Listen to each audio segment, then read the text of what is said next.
शुरू करें उससे पहले जैसा कि आप सभी लोग जानते हैं कि आज सुभाष चंद्र बोस की जयंती है, जिन्हें हम नेताजी के नाम से जानते हैं, और 23 जनवरी को उनकी जयंती के रूप में हम मनाते हैं। आज उनका जन्म दिवस हुआ था।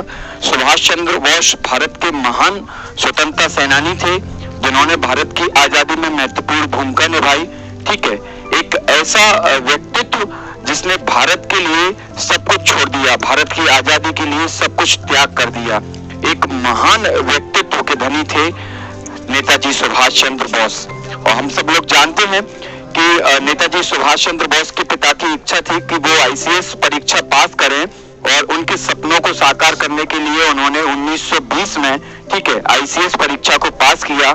चूंकि उनको अंग्रेजों की गुलामी स्वीकार नहीं थी, वो विवेकानंद के अनुयायी थे, ठीक है, और विवेकानंद को फॉलो करते थे, और उन्होंने अपने भाई को पत्र लिखा कि मैं अंग्रेजों की गुलामी को कैसे स्वीकार कर लूं और उनके अधीन कैसे काम कर सकता हूं मैं। और इस कारण उन्होंने 1921 में भारत राज सचिव को एक पत्र लिखकर अपना इस्तीफा दे दिया। उसके बाद में भारत की आजादी के लिए निरंतर संघर्ष करते रहे वो, ठीक है, साइमन कमीशन हो या फिर भारत छोड़ो आंदोलन से पहले भारत में लगातार सक्रिय रूप से सुभाष चंद्र बोस रहे।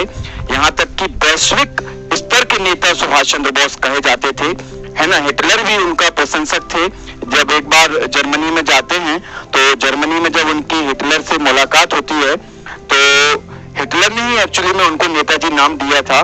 तो हिटलर उस समय एक पत्र लिखा करते थे जिसका नाम था माइन काम्फ, मेरा संघर्ष, और एक बार उन्होंने उसमें भारतीय लोगों की आलोचना की थी। इसका कड़ा प्रतिरोध यहाँ पे विरोध किया सुभाष चंद्र बोस ने, और इसके लिए हिटलर ने सुभाष चंद्र बोस से माफी मांगी, और उसके अगले संस्करण में भारतीयों की आलोचना को उसमें से हटा दिया गया। तो ऐसे पराक्रमी, ऐसे वीर योद्धा थे सुभाष चंद्र बोस।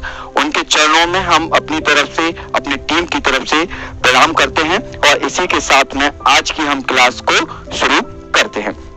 तो जैसा कि आप लोग जान रहे हैं कि हम संविधान पढ़ रहे हैं, और सबसे पहले हमने संवैधानिक इतिहास को पढ़ा। उसके बाद हमने संविधान निर्माण की प्रक्रिया हमने समझी कि किस तरीके से संविधान सभा का निर्माण किया जाता है, ठीक है, और किस तरीके से अलग अलग कमेटियां बनाई जाती हैं, और उसके माध्यम से भारत के संविधान